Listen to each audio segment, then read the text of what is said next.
This recording is protected by copyright. No part may be reproduced without the prior permission of the University of South Australia.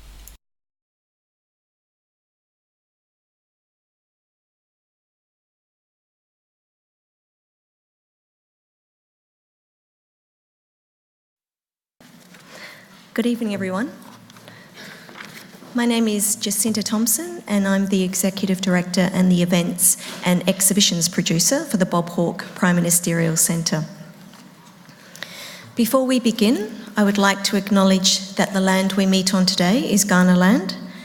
We wish to express our respect for the Kaurna people, their elders and ancestors, and acknowledge the spiritual and cultural relationship they have with their traditional land. It gives me great pleasure to welcome you all here tonight on behalf of the Hawke Centre and the University of South Australia to hear from Dr. Munjed Al Muderis for the launch of his latest book, Going Back. I would also like to thank Gavin William and his team from Matilda Bookshop and the publishers Allen and Unwin. The Hawke Centre is committed to delivering a free and diverse program of events and exhibitions throughout the year, which reflect our fundamental themes of strengthening our democracy, valuing our diversity, and building our future. The session tonight is being recorded, and a video of this event will be available on the Hawke Centre website later next week. So, as we are filming, can I please ask that you switch your phones to silent? But if you would like to join the Twitter conversation, please use the hashtag on the screen behind me, I should say.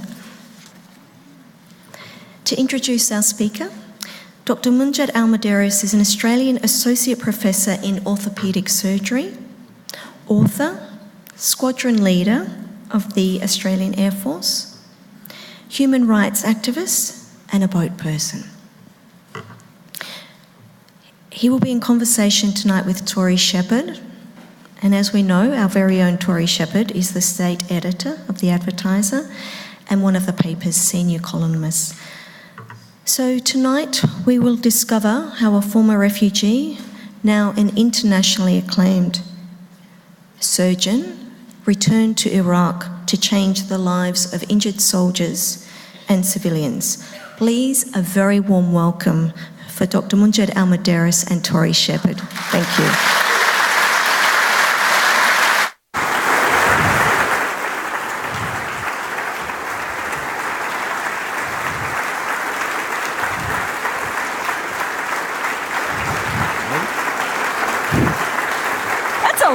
That is a lot of clapping. I've done a couple of these. I think that's the best ever. Now, Munjed is notoriously shy, so we've fed him some nice Adelaide red wine to ensure that he is loquacious. I think we'll be just fine. Now, hopefully you've all read his previous book and at least the feature article that was in the Oz a couple of weeks ago, so you're across the basics. But I thought what we would start with is an overview of Osointegration. And in the book, I believe you met the Prime Minister of Iraq and asked him if he was familiar with the Terminator. Yeah, I did actually, and he is familiar with the Terminator, but the Prime Minister of Iraq actually, the biggest embarrassing picture was when Claudia, my partner, was standing in front of the Prime Minister and he was looking at her like that and was very, very interesting, but he seems to be a nice guy. As politicians go. Well, he's no longer there anymore, so he's been replaced by another prime minister now, and it's very interesting to see what the new prime minister will bring on. But it seems that there is some promising information and news coming out of Iraq that they're trying to get rid of the old tribal loyalty and religious loyalty of ministers and replacing them with new technocrats. So I'm going back in 2 weeks, and it will be very interesting to see what's happening, especially that we ruffled a lot of feathers in the last visit. What was the question? No,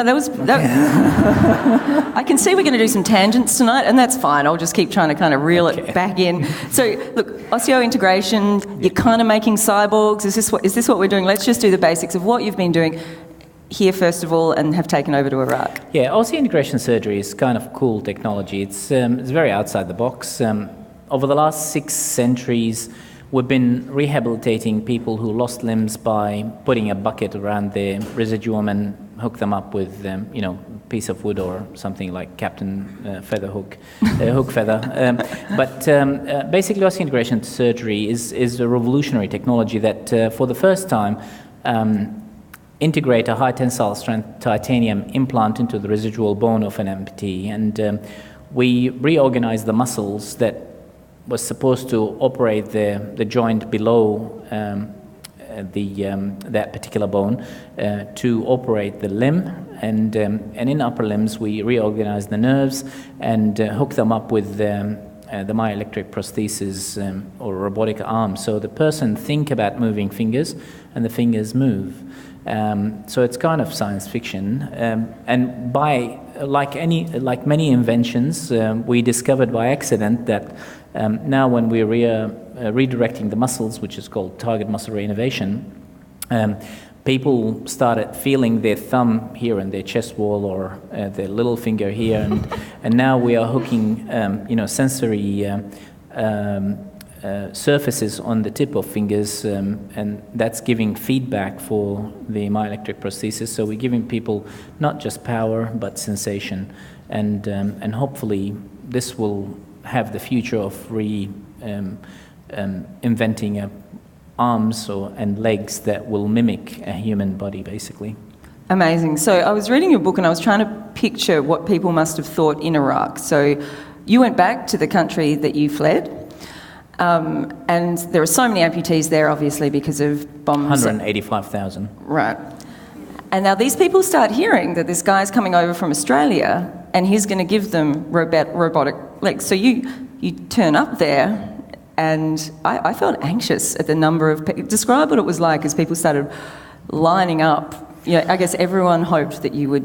Well, when we got there, we were swarmed with hundreds of people, not just amputees, but people who have been injured in the war, and the kind of patients that we see are either military patients, police, people that were supposed to be expatriated outside the country, and we have seen significant number of children. A lot of these children were either victims of blast injuries, or they were congenital deformities or tumors that have been missed because of the lack of cancer care over there.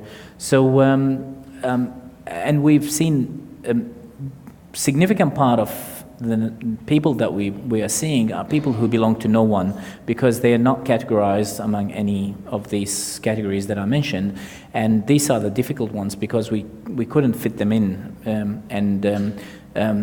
we started a lot of fights with the authorities trying to treat patients, and a great example is Amani that I mentioned in the book, and she was featured in Four Corners, and she's a 23-year-old girl who lost her legs at the age of 9 due to a blast injury that resulted in burning her legs, and she became a Paralympian. But because she's a no one for the Iraqi government, we struggled to even see her, and then we started fighting to get her surgery, and we donated the legs for her, the prosthesis, and then we started fighting to get her accepted by the government to fit her with the prosthetics, and they refused utterly and totally, actually, and eventually our prosthetic service from Sydney, from APC, kindly donated the legs, so finally we managed to get her walking. So there are a lot of examples of that, which is heartbreaking, actually.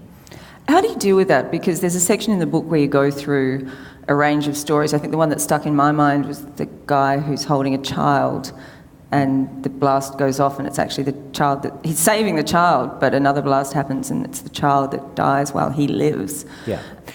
How do you deal with having a clinic with a lineup forever that you'll never get through, each one with those stories? Yeah, every single person over there, similar to here.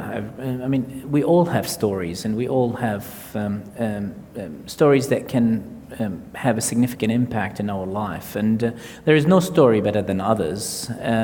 But the devastating... Sorry, this guy's a refugee who came here and now he gives robotic legs to people in Iraq. I think you beat some of us. but you know, I mean, the horrors that we get told about. I mean, this example is a great example of is a man who was trying. There was a car blast injury, and he was trying to save this child from the injury, and a second blast hit, and he was holding the child to his chest, and the child became the body shield for him, and the child was decapitated, and he lost his arm. So there are so many of these stories. I saw a patient who didn't hit the book actually, who came to me, and he was standing up with one leg with a crutch, with two crutches, and I said to him, sit down, and he said, I can't sit down because my leg is fused all the way, and so either he stand up or he lie down, and he turned up to be a baker, and he has to work every day. He wake up at 4 a.m. to feed his family, and he's working. And I said, oh, I should take you to Australia to see some of our workers' compensation cases.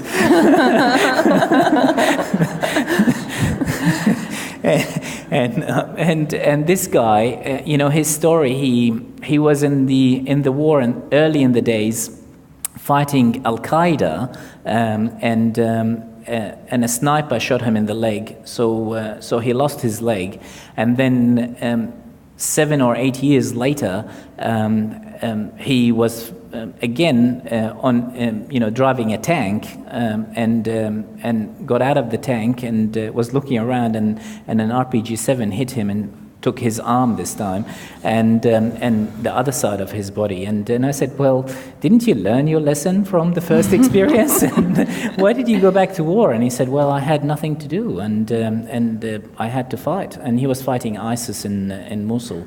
So there are a lot of these stories that are very, very mind-blowing. Let's wind it back a little bit to when you were a kid in Iraq, because you were kind of a little shit. Yes. You're like, no, wait, it's true. I can say it because it's true. you were... You know, the stories that I mentioned in this book, the lawyers removed it from the first book, and they said, oh, they're too inflammatory, and you can go to jail because of them, but then they put it in the second book, so I don't know why. You got better lawyers. I mean, there's you build a radio in Saddam Hussein's regime, which could have really got everyone in a lot of trouble. There's a satellite TV. There was some kind of chlorine bomb. Well, yeah. I mean, we were very, very crazy kids, and you know, I had. There was no internet, there was no Facebook, there was no Twitter, all that crap that children now look at. Are you saying without social media, people would be making chlorine bombs in the kitchen? Well, yeah, you know, it was we had a lot of time on our hands, and we had access to chemical books and things like that. That remind me of a story. I was in Vegas the other day, and this lady came to me and talked about discrimination, and she looked at me and she said, where you come from? And I said, Australia. She said, no, you look different. Where you come from originally? And I said, well, originally I come from Iraq. And she said, oh yeah, you look one of these Middle Eastern. And she said to me, I'll tell you a story. And I was on a plane the other day, and the guy was sitting beside me. He was reading, he had a backpack and he didn't have a check-in bag. I watched him very clearly, and he was reading a book about chemical bonding, so I reported him to the FBI. Oh, no. I said, holy shit. He was a chemistry PhD, wasn't he? Yeah. So poor guy, he might be spending some time in Guantanamo Bay at the moment. So anyway, this is formative, right? So you're this kind of creative renegade kid. You didn't really change, did you? You became kind of a creative renegade, and that in some ways has worked against you. I mean, you refer to in the book, and I'm sure a lot of us have read in other places, your colleagues are a bit put out by you. Well, I wouldn't say a bit. Please use your own words. Yeah. So, I mean, look, when I did the first 10 cases of osseointegration surgery, I presented them in the Australian National Meeting, and I was approached by two of my bosses who, one of them looked at me and he said, well, Munjed, I always thought that you're weird, and and he said, but you know, good on you. Keep going with what you're doing. That's how medicine progresses. And the second one was less friendly, and he said, yeah, I'm sure Long Bay Jail, it's a prison in Sydney. He said, still have a room for you, and I'm sure I'll send you flowers, basically. So obviously, I mean, our society is very, very conservative society, and I do understand that. And thinking outside the box can be challenging the establishment, challenging the norm, and people don't like change. So there you go. But the way I look at it is that the best way to advance medicine and to advance in any field is by doing your homework, research as much as possible, surround yourself by people who are expert in the field, and then progress with calculated risk under an umbrella of a university background. So basically, that's how we could progress. I'm not that out there, and I mean, I'm not like the Wright brothers where they took off in a plane, and that was crazy. But look at it now. Who doesn't fly in a plane? And you're more like the guy who ate the pylobacteria to give himself an ulcer. Yeah, absolutely. And there you go. And thanks to the guy, he was in Perth, I think, and you know, he won a Nobel Prize. Yeah, that's a big dream, but I don't know if we'll get there. Surgeons are not that smart anyway, so they wouldn't get to that kind of thing. That's the story about doctors and misters. They call them misters here, the surgeons, aren't they? And that's because they never qualified to be doctors, by the way. I feel like that gets a good run at the conferences. So the colleagues were suspicious. Meanwhile, you're doing all this amazing work. You're travelling to Iraq. You're dealing with an endless queue of people who you're sort of literally putting back on their feet. And it was all going swimmingly. And then your fourth visit, they went a little cold on you. Can you tell us what happened there? Well, you know, obviously, I started pushing the boundaries and I started questioning them. And I realized that people were paying money to come and see me. And I realized that there was a lot of cronyism and nepotism even in that system, and I can't imagine how people make money out of other people's misery, and that what really pissed me off. So because it was supposed to have all been funded, absolutely. So this was people looking for a little backsheesh. We were like we funded everything. I get a lot of donation of equipment and things from all around. You know, the companies that work with us, the hospitals, very generous, and we always have an excess baggage. One day we had 173 kilos of excess baggage, and thanks to the airline, gave us 5 kilos discount, basically. You can name and shame if you like. Yeah, so it's terrible, and then we discovered when we were there operating, and these people are making business out of it. So, and they started dictating where I go, what I do, and who I treat. And I said, well, hang on, I'm not going to do that. You want me here, you want me to operate on these patients, I'll do it, but I'll do it with full, independent, and I would choose what I do. So obviously there is a lot of politics, and I can't keep my mouth shut, obviously, and so I started fighting with the politicians over there. And one day I confronted the Maliki. I don't know if you hear of him. He's the guy who is reported to be the second Saddam Hussein. He ruled Iraq for 8 years, and under his prime ministership, $8 trillion disappeared from Iraq. So, oops. And you know, I don't know. He was at the beginning the Americans' favorite, but then he lost Americans backed the wrong guy in the Middle East. I mean, unheard of. That's right. And I saw him in the corridor, and I said to him, "We have a problem." And he said, "What's the problem?" He reluctantly shook my hand. Actually, I must admit. Actually, sorry, didn't you have a patient basically block his exit with their stuck out, so there was operated on legs, so he couldn't get away? Mr. Muntadhar, I remember him very well. I chopped off both of his legs, and I put a robotic leg on him, so he was like that sitting. So and he really literally blocked his exit, and Claudia was like squashed in the mosh pit because there were like tens of patients trying to see what's going on and what's going to happen, and he had his bodyguards behind him, and I said, well, I operate on these 48 patients, and the government allocated significant amount of money for them to have legs, and the legs disappeared and the money disappeared. So and his response was in cold blood, said, "It's not my problem." And I said, and straight away I lost it, and I said, "Of course it's your problem. You're telling me it's not your problem? These people lost their legs because of you, fighting for you." And then you see patients started screaming from behind, and they were throwing shoes at him and all sort of stuff. And then shoes off their robotic legs. There's something beautiful about that. And he was grabbed by his bodyguards and run away.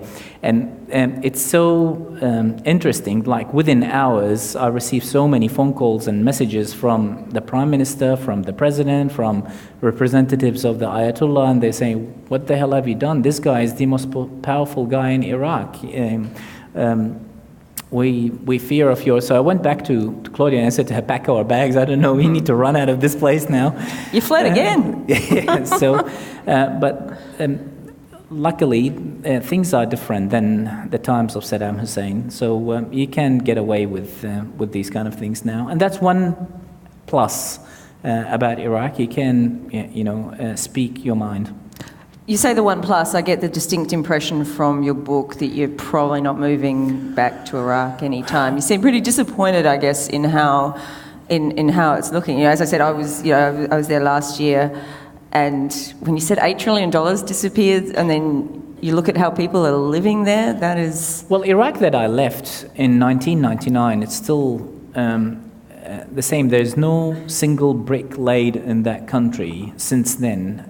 And massive amount of money was spent on building Iraq, and we don't know where it's gone. And Baghdad is the same city that I left, except it's dated by 20 years and without any infrastructure,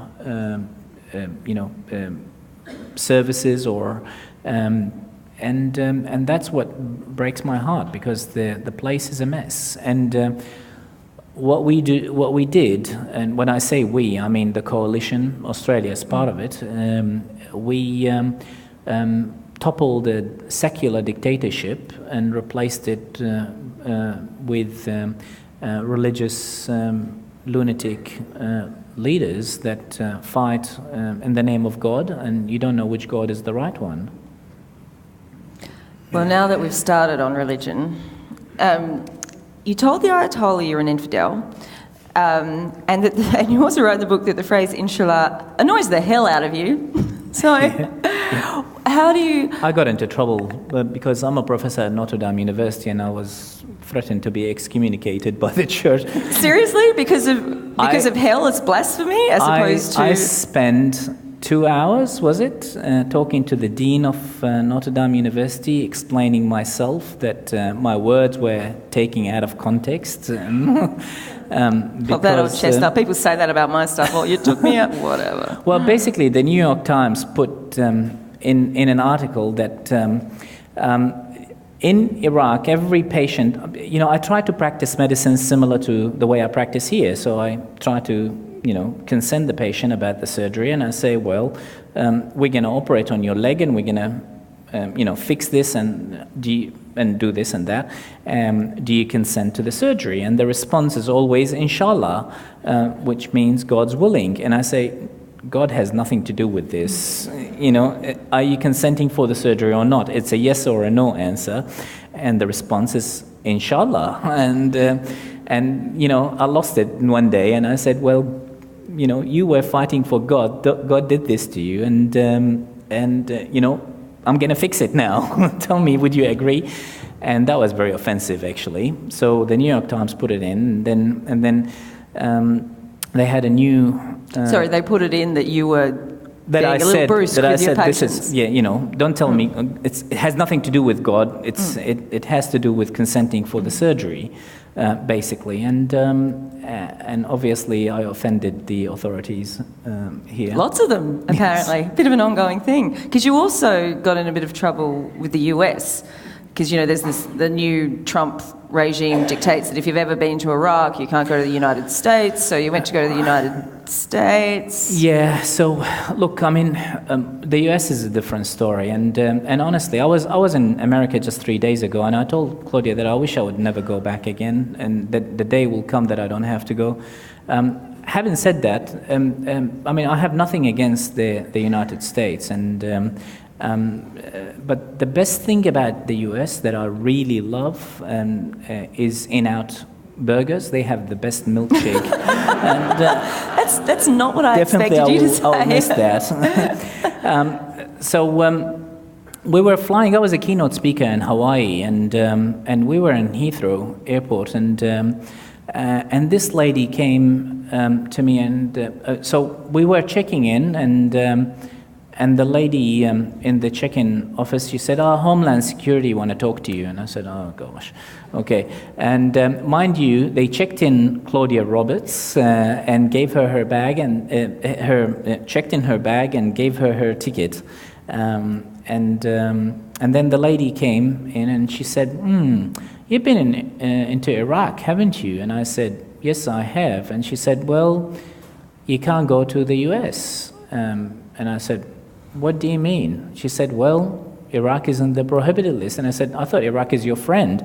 And so I said to her, you got this wrong twice. And she said, how come? And I said, well, you checked in Claudia Roberts, who's blonde, blue eyes, despite that she's been into Iraq exactly the same number of times that I have been, but because my name is Mohaba Bubu Bulu, Oh, is that how you pronounce it? Damn, I'm sorry, I said it wrong. So obviously, I triggered your alarm, so tell me how that is not profiling.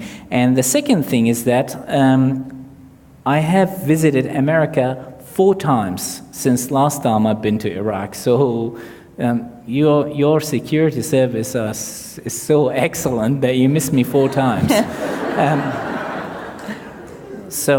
Anyway, so that was one of them.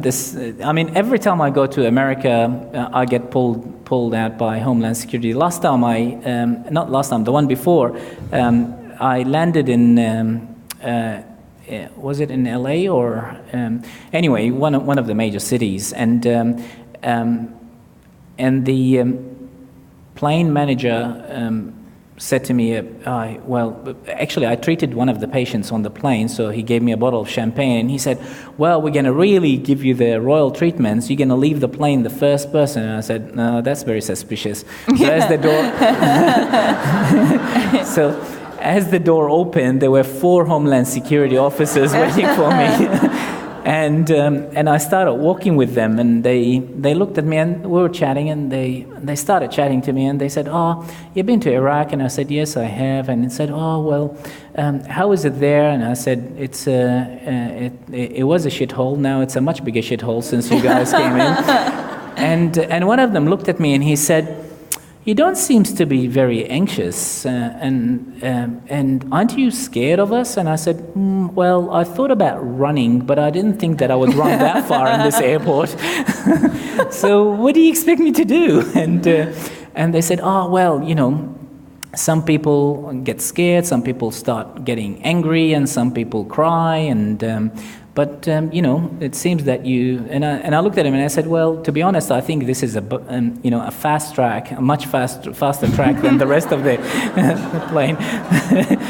So we did jump the queue. I'm a queue jumper. Oh, you're a queue jumper, right? So then they let me in, and every time I go to the States, I get randomly checked in.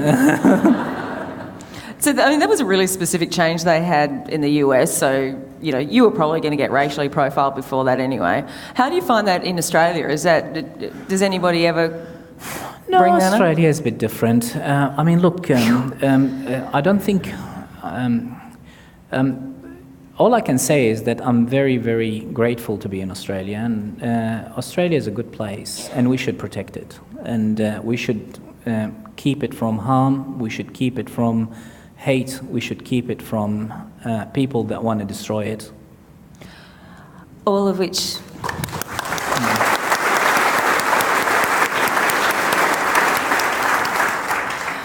All of which I think are sentiments that we would all echo, but some would take that and turn it into actually division. How do you feel? I want to talk to you about Christchurch, but can we first of all talk about what's been happening in terms of Australia's treatment of refugees recently? We've had a bunch of changes in the policy and maybe a softening of the rhetoric. Well, yeah,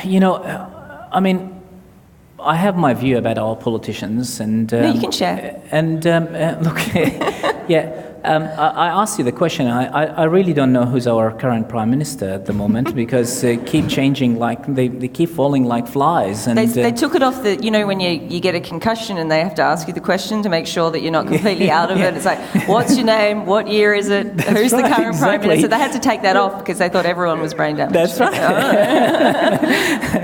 So I think the problem with our policy, with our immigration policy, I was one of these people who saw it from inside. Like, I came on a boat, I spent time in detention center, spent time in solitary confinement, I even spent time in jail. And I tell you what, the jail system in Australia is so great. I recommend it to everybody. It was like heaven compared to the detention center, which was hell. I think our politicians are either completely stupid or they are completely confused. And both parties, and I dare to say that, because forget about the humanitarian side of things, because humanity and caring about people doesn't sound a good idea anymore. Look at the numbers, look at the statistics, look at the finances, and that's what matters, okay? We've been spending more than $13.5 billion on the offshore protection. This program is not even inhumane. Forget about that. We said that. Although it is. It's costly, it's ineffective, and it's not going to last. Okay, we are spending $1,600 per head per day on processing on detaining every single person in Manus Island and Nauru. That amount of money, we can fly every single boat person to Sydney or Melbourne, maybe not Adelaide, because it will be more expensive. Okay, put them in a Hugo Boss suit, send them to Harvard University, okay, first-class tickets, and bring them back professors of universities as skilled migrants, and we'll be still saving money. So,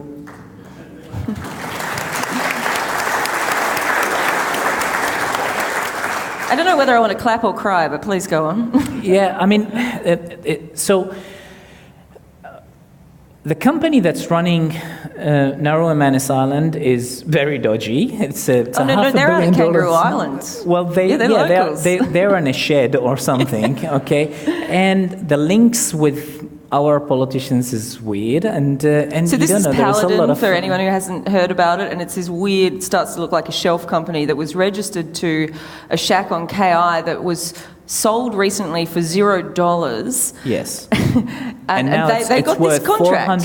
$490-something million. Yeah, so, and in the contract, they're getting paid $1,600 a day per refugee. I'm pretty sure they're not spending that on them, though. So where's the money going? If you look at it, when I was in detention centre, I looked at the figures, and and don't ask me how I managed to look at the figures, but I did. And they were spending $150 per head per person in Curtin Detention Centre. Now it costs Australia to process a refugee less than $40,000 per year, okay, onshore. And these people are allowed to go and work as well. So there is a massive discrepancy in the amount of money that we're spending, and that's my money, your money. And I'm not happy about that, and that money should be spent in a much better way. And the minute we stop the offshore program, which we have to because we can't sustain it forever, boats will come back. And even if you look at it, when Australia received the biggest spike of boat arrivals, there was 28,000 people arrived by boat. At the same time, exactly the same time, there were 62,000 overstay visas in Australia. The vast majority of them were from the United Kingdom, and so this kind of double face, treatment. And then, if you look at it, at the same time, Germany received 1.3 million people, okay, of refugees. So the crisis is worldwide. It's enormous crisis. There are 65.5 million people that are displaced at the moment. 500,000 of them are in urgent need of placement. And let me tell you one simple fact that I dare to say: we are part of the problem. We are the one who went and toppled Saddam Hussein. We are the one who are bombing Syria and making these refugees.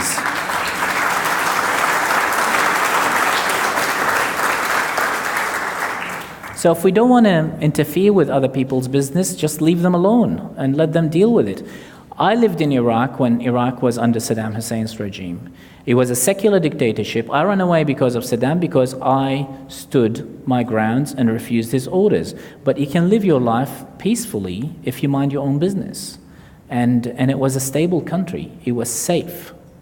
And people who talk about Saddam Hussein and say that he discriminated and killed the Shiites or killed the Kurds, that's the biggest load of bullshit. Because Saddam was the most fair person I've ever seen in my life. He just killed everybody. He didn't discriminate against anyone.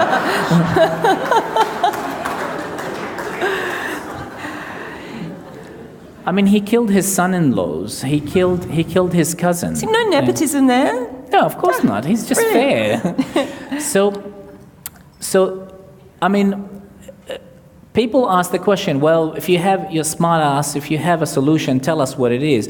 I mean, look at Canada. Justin Trudeau is not just a pretty person. He is a smart guy, and he has good heart. And look at New Zealand, our little neighbor. They are much better than us.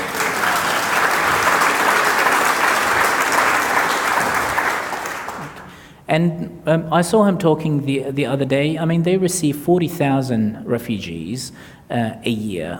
So they increase their reception of refugees. And there is a reason, because they are, as correctly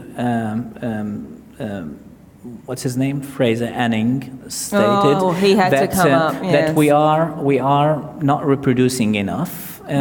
And same as in Canada. So they bring in more people, but they bring them properly, without traumatizing them, without destroying them, without making them damaged goods, and they settling them in Canada and making communities that will encourage and build the economy of Canada. Why can't we do that?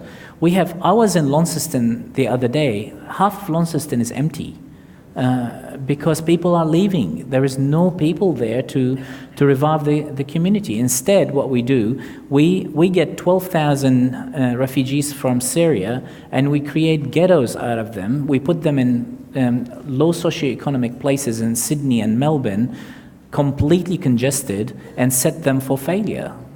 Why don't we put them in Launceston? Why don't we put them in Mackay? Why don't we put them in places that can show that it would work? And then you have the other argument. They said, well, they don't want to live in the country. Well, excuse me. When I came to Australia, I lived in the country, and you can set up rules. I mean, we are setting laws and incarcerating people against violating our own international commitments.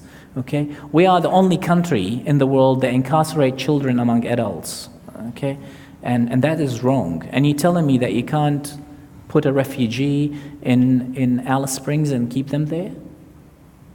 Well, one of the reasons we can't is, I guess, politicians who say things like, the reason your highways are busy is asylum seekers. Asylum seekers, mostly terrorists. We've inculcated this fear culture towards asylum seekers.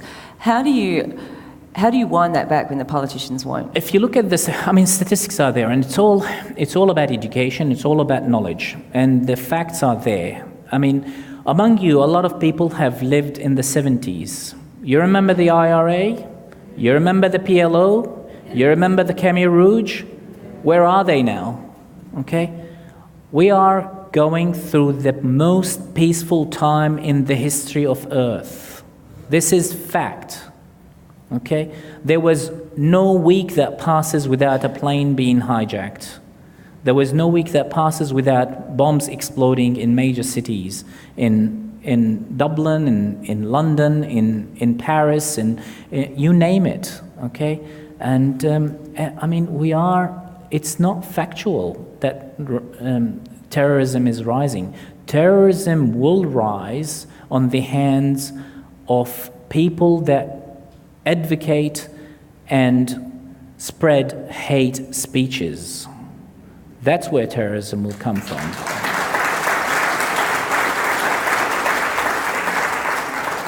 And I can tell you something, whether you are a radical Muslim, fundamentalist, trying to kill everyone who's not radical Muslim like you, you're not different to a white supremacist. They are the same kind of color, same kind of shape, okay? They just two different faces of the same coin.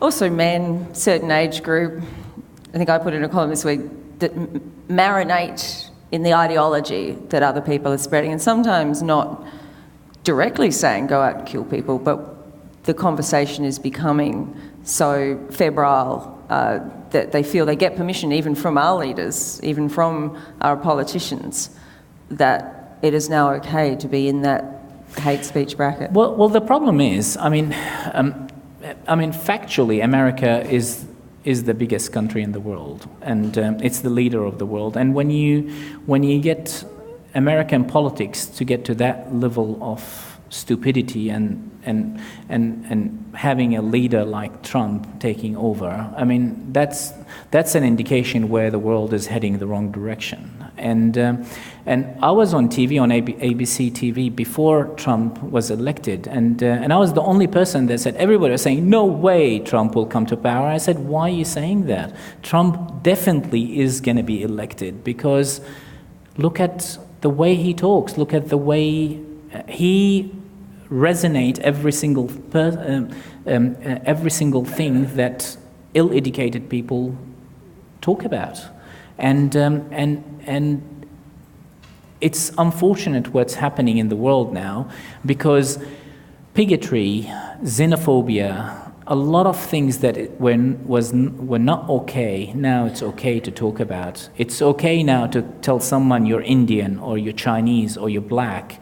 I mean, look at Michael Daly the other day. He said, these intelligent the Asians with PhD or something, Asians will come and take our jobs. I mean, well, get off your ass and work harder. Okay, and study.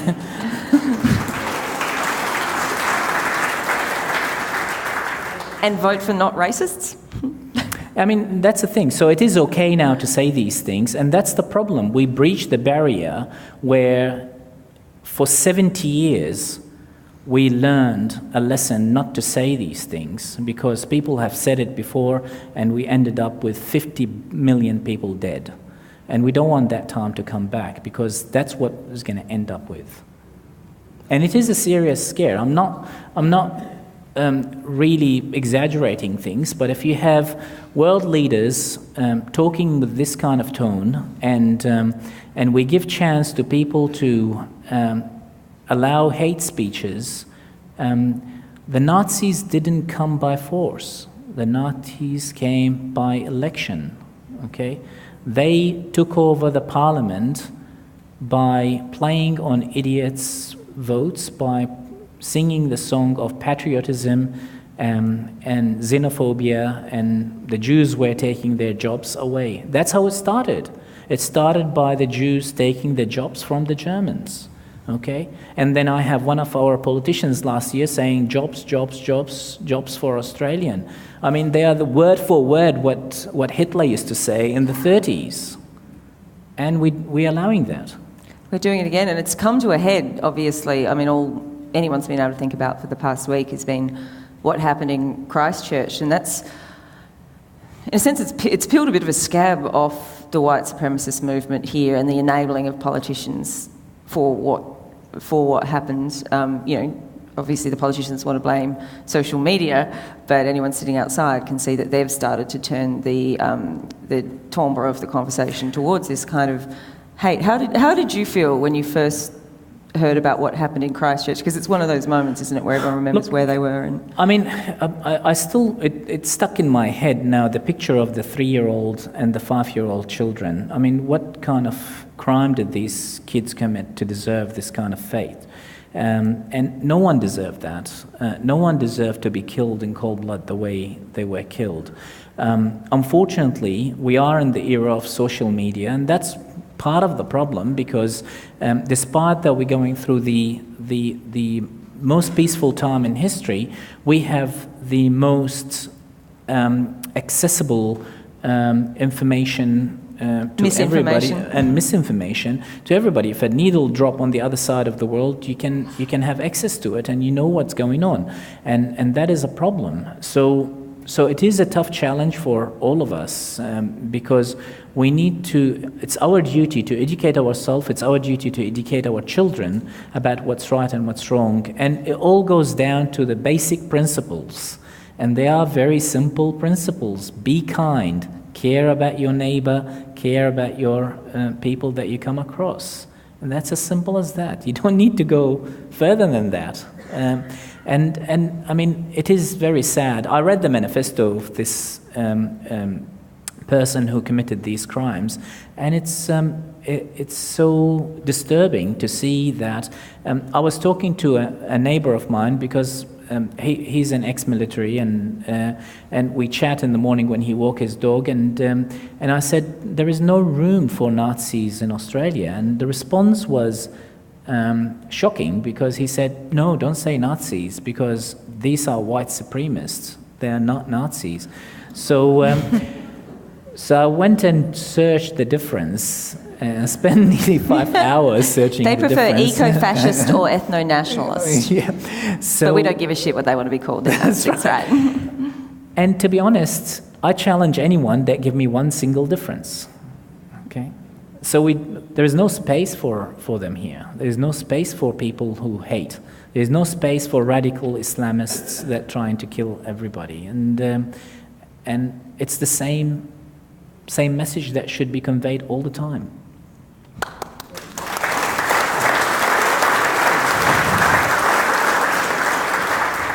So this is the bit where I say I'm going to ask one more question, and then we're going to go to you guys. So think of your questions. We're going to have a roving microphone, and everyone knows the drill about we don't need your life story. We're here for this very interesting man, so we just need the short, sharp, to the point question. So we're heading into the election, and it seems like it could be a pretty nasty time. What would you advise people as they're listening to the bombardment of messages from two equally boring men about why they should be the leader? I didn't say that. Well, look, I mean, it is what it is. Unfortunately, I mean, Fraser Annan came by accident. He had 19 votes, because Malcolm Roberts was disqualified because of the dual citizenship, and he took his place. But be prepared, he will have votes in the next election, and he will have a seat, proper seat for him, because there are people who are ill-educated, there are people who are right-wing extremists that would support a person like him, and there are people who would want instability and the place to be unsafe.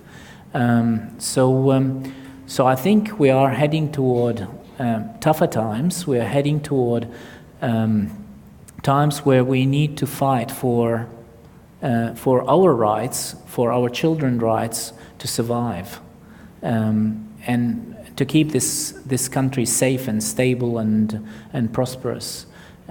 So I would encourage everybody to think very carefully before putting their vote. And you can see the arrogant politicians that we have been shaken, because by the same token that people rising like Fraser Annan, there are people who were sitting on and standing on high pedestals are crumbling now because they feel that, oops, I let it go too far.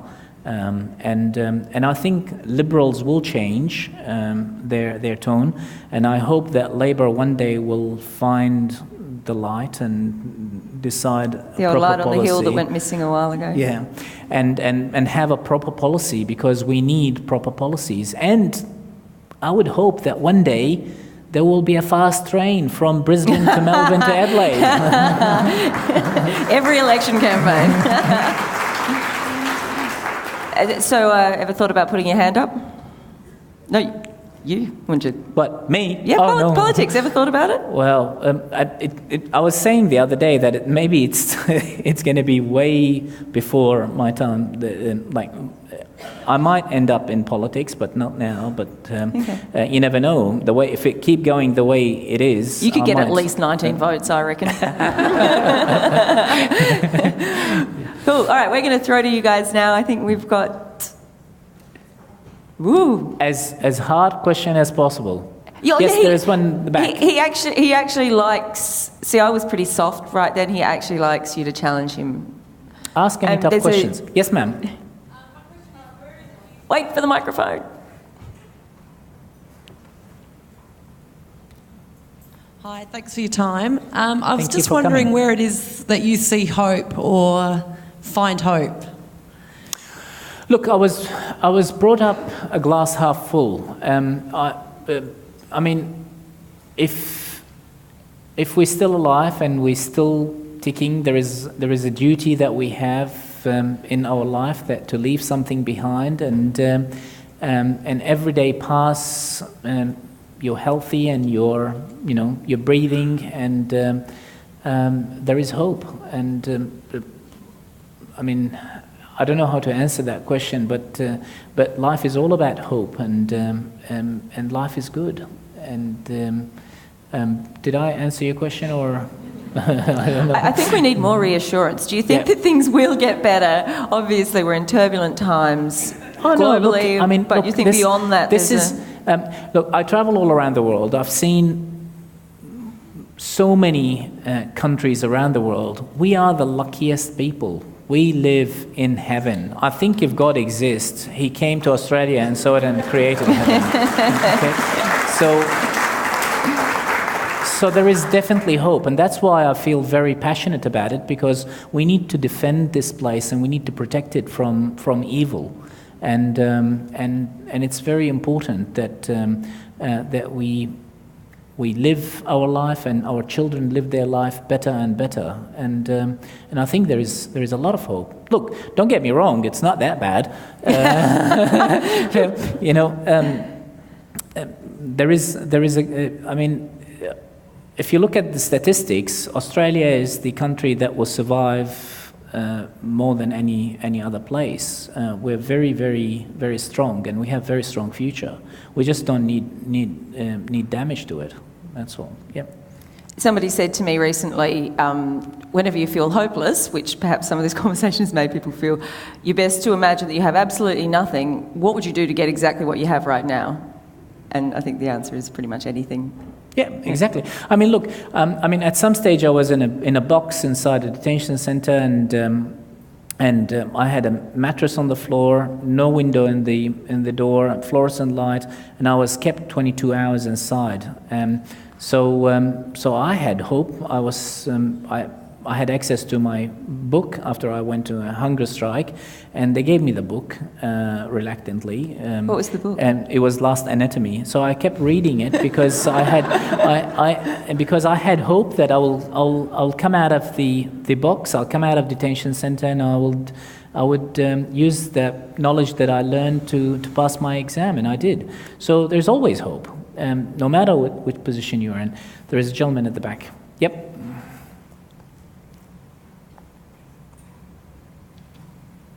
Yes, Doctor. Thank you a lot for your book. I just came to this heaven 3 months ago from Iraq. Yes. Okay. And, welcome. Thank you. I like a lot chapter 13 especially, and I don't know what chapter 13 is. I haven't read the book yet. It's about the corruption in Iraq, and I think, do you agree with me that the corruption that is the main reason that brought ISIS to Iraq and the region? Well, look, ISIS is, people talk about ISIS, what I'm going to say may freak out a lot of people. You look at ISIS, you look at Al-Qaeda, do you think they are bad people? Do you want to show of hands? Okay. No one gets out of bed thinking they're bad, right? Yeah. And that's the problem. ISIS and Al-Qaeda, they are the biggest problem that we're facing because they are not bad people. These people don't believe what they're doing is bad. These people are brainwashed fundamentalists who believe in what they do. And that is a very difficult problem to deal with. Because if you deal with a criminal who go and steal and kill and do things, they know that they are bad and they know what they're doing is breaking the law and it's wrong. These people, they don't think what they're doing is wrong. They think by killing you, they're cleansing you and taking you to heaven and cleaning you from your sins. And that is a very difficult problem. The solution for them is very simple. You just ask them. Because we have all these security checks in the airports and things like that. These people don't lie. If you ask them, are you a terrorist? They will say, yes, I am a terrorist. Because, do you want to kill me? Yes, I do want to kill you. And that's because they are fundamentally believe in what they're doing is right. And so I don't think that ISIS came to power because of corruption. ISIS used corruption to their benefit and found a massive hole in the system because when the Americans went in to Iraq, they toppled a strong holding regime controlling the place with an iron fist, and they left a vacuum to be occupied by these fundamentalists. And that's why they swept the region very quickly, because on the other hand, you have the vacuum occupied by corrupt people who don't give a shit about the place, and that's why they took over very quickly. So I'm very surprised that we managed to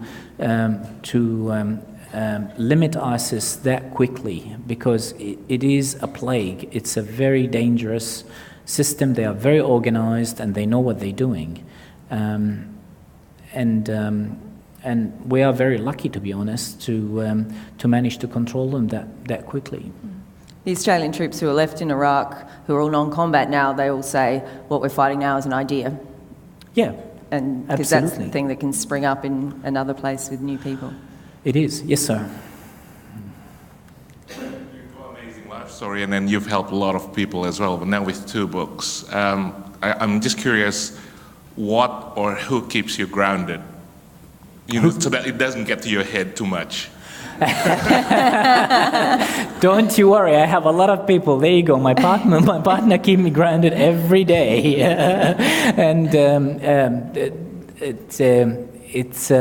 it's very interesting you said that, because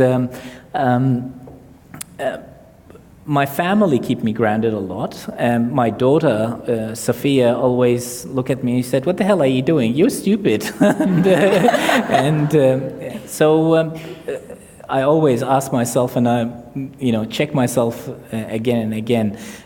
It's very important that we question ourselves all the time. It's very important that, and believe me, before I go to bed every day, I always ask myself, am I going to close my eyes and knowing that I've done the right thing or not? And it's a very important question that we ask.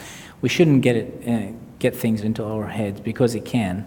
But I think I know better now after what we've been through. But that's a very good question. Yes, ma'am.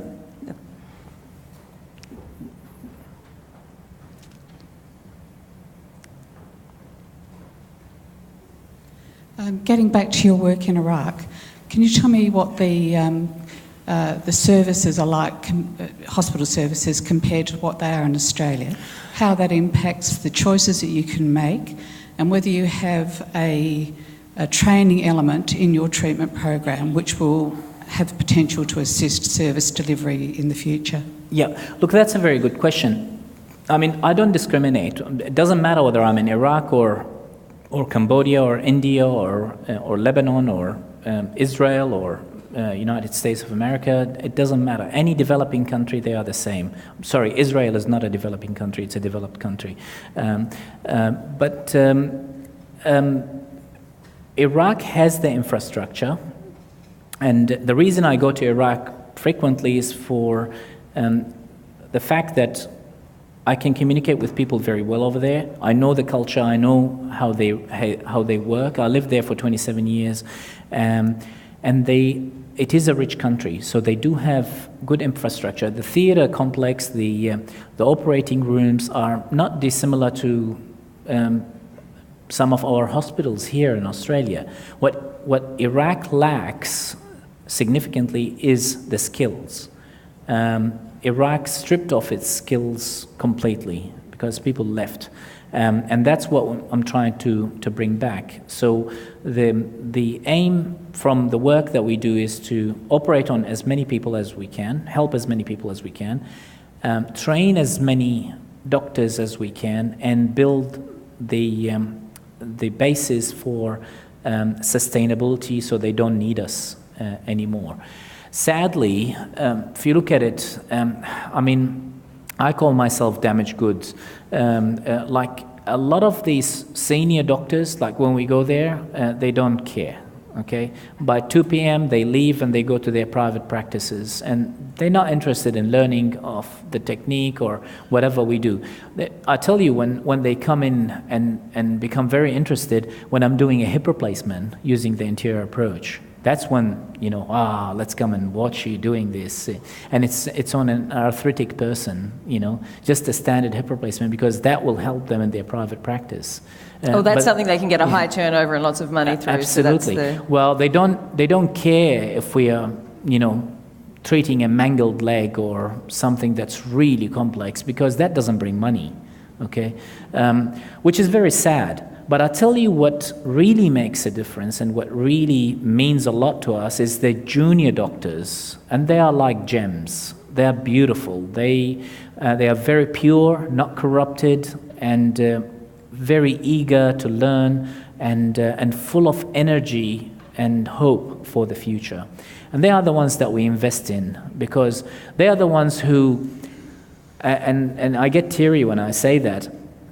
I come to the hospital at 8, they're there before me checking the patients. And when I leave at 3 a.m. in the morning, they're still there after me, and they stay in the hospital day in and day out. And they are the real heroes. They are the real, soldiers that are staying there. And they deserve a lot of credit and acknowledgement from us. And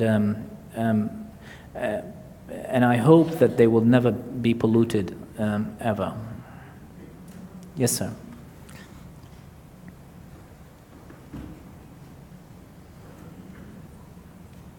Martin Luther said that the world's 3 biggest problems were spending on the military, inequality and racism.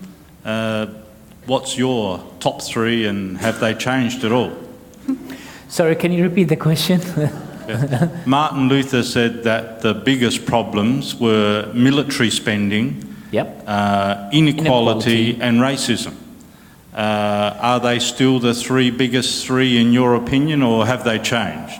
Well, I think the world's biggest problem is, in my opinion, is ignorance, lack of education, and that's more problematic than anything else. If we have people more literate, with knowledge comes wisdom, with knowledge comes stability, with knowledge comes better decision making, and that will, and if we are all intelligent and educated and read history, and that's the problem, we don't read history. I don't think there will be any country with military power. Everybody will be disarmed, because who would want to go back to the fighting times? And if we all are knowledgeable about racism, and about the history of racism and how led people to genocides, no one would talk about racism, basically. So I think education and lack of education is the biggest problem. Munjed, there is a guy right up there in the blue shirt who has held his arm up for so long, I don't know how. It's coming along. The mic is coming to you. It's like a little Mexican wave there. I was a bit late, and so you might have said this already in the beginning of your talk, but... Sorry, I can hardly hear you. Ask you a boring question about surgery. The osseointegration devices that you're doing, two questions. Where did you come up with the idea? And secondly, what do you think the 10, 20, 30 years survival will be for the devices? That's a very good question. Well, I found the idea from The Terminator, the movie that I watched in 1984. Look, we have 10 years follow-up now. It was literally from the movie. Yes, and that's the thing. So obviously English is not my first language, so I didn't understand the whole idea about the Terminator, which is not making Terminators. But 20, 30 years, look, the concept is very similar to joint replacement without the joint, without the articulation. So once you get osseointegration between the bone and the implant, it should survive many, many years. And it depends on how, so it's like a telegraph pole. It will survive hundreds of years unless you hit it by a car and damage it. So if a person break it, and I have a lot of crazy patients now jumping from planes and doing all sorts of stuff, or it gets rotten, and that's by getting an infection, and then it gets loose. So if you reach a stable environment and sensible approach in dealing with the technology, then it should last forever, basically, in theory. Yep. Yes, everyone, sir. I reckon we've got one more, so no pressure, make it a good one. Okay, yes. You mentioned earlier about hope. Yeah. Do you think Australians are at a disadvantage of really appreciating their future by the fact that we are an islander people? We have no common border with anybody else. Do we realise what an asset that is to us? Yeah, it is an asset, and it can be a curse as well, because I remember 15 years ago when I was a junior doctor, one of my bosses, we went to China together for a humanitarian mission, And we went to Guangzhou, and it's a massive city, and it's not far from us here, and there are millions and millions of people. The population is equivalent to nearly the population of Australia. And I said, that we were talking about Europe and about China and about the rest of the world, and his response to me was, and I said, isn't it a shame that we're far away from everywhere and you have to travel that far to get to anywhere? And he said, no, this is a blessing because we're far away from everywhere and we want to stay far away from everywhere. This, at the moment, is a gift and a blessing, and for us, because we're far away from everywhere, if that makes any sense. But this is not going to last that long, because in 30 years, the world population will double. Earth will have 15 billion people on it. And if we think that we stay far from everywhere, we need to think again, because this island that we call Australia now will be under the threat if we keep isolating ourselves from the rest of the world. And that's a serious dialogue that we need to start having, because the way the world population is increasing is dramatic, while we are not increasing in numbers. And just by fact, if Australia remained 25 million people surrounded by billions and billions of people that are crammed outside Australia, imagine the threat that cause on this island. So we need to have a serious dialogue about, as Australians, about what we gonna do for the future of this country. Definitely.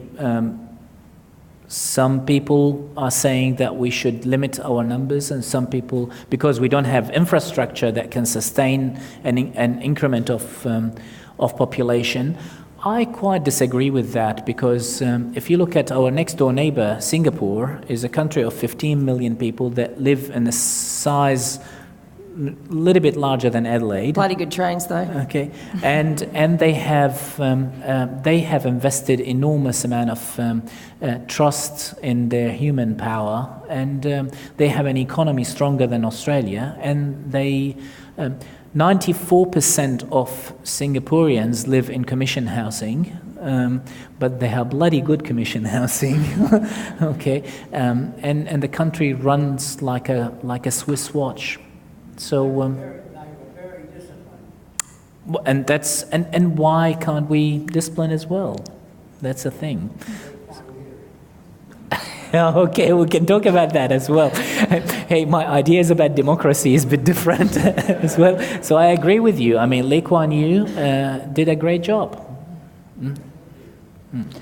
I feel like population could be another entire hour for us to talk, but we've run out of time. But it's not all over. You're still going to be signing some books, so you can still harass Munjed outside. I'm going to pass back to Jacinta now.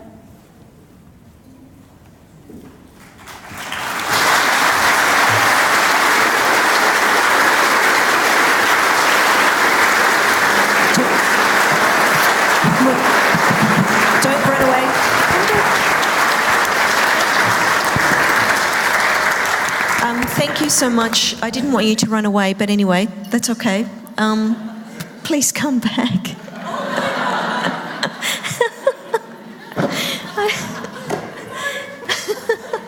That's right. I just wanted, because it's nice to have you still here on the stage with me, so thank you so much. Munjed, thank you for joining us in Adelaide. Thanks it's for having so fabulous. And Alan and I want to thank you for allowing us to bring him here to Adelaide.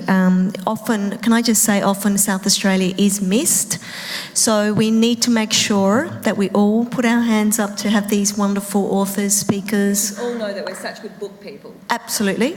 Absolutely. And artists that come to Adelaide, they always miss Adelaide. So I'm desperately trying hard. So please help me along the way of this journey to bring fantastic speakers, thinkers, wonderful people to South Australia. So thank you, Munjed, and thank you. You're a very busy man, I know. So thank you. By the way, can I say something? Oh, Is it, what? Yes. When I was in Curtin Detention Centre, there were 13 doctors among 1,252 people in the detention.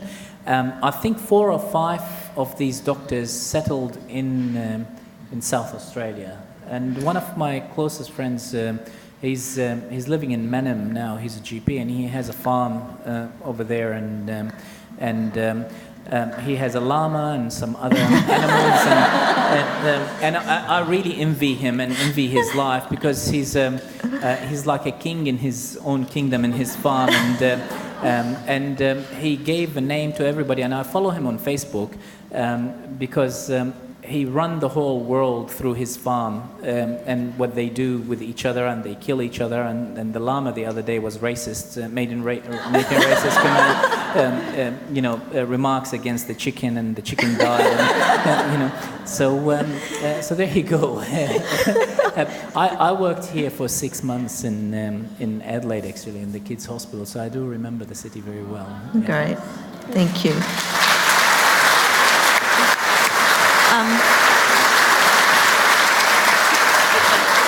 And also, thank you always to Tori Shepherd, our very own Tori Shepherd. Thank you for your ours. Thank you for joining. Just a reminder that the video of this presentation is available on our Hawke Centre website next week, and Munjed will be in the foyer, books for sale, signing. Ask more questions, and have a wonderful evening, and thank you for joining us, and please join us again soon at the Hawke Centre. Thank you. Bye.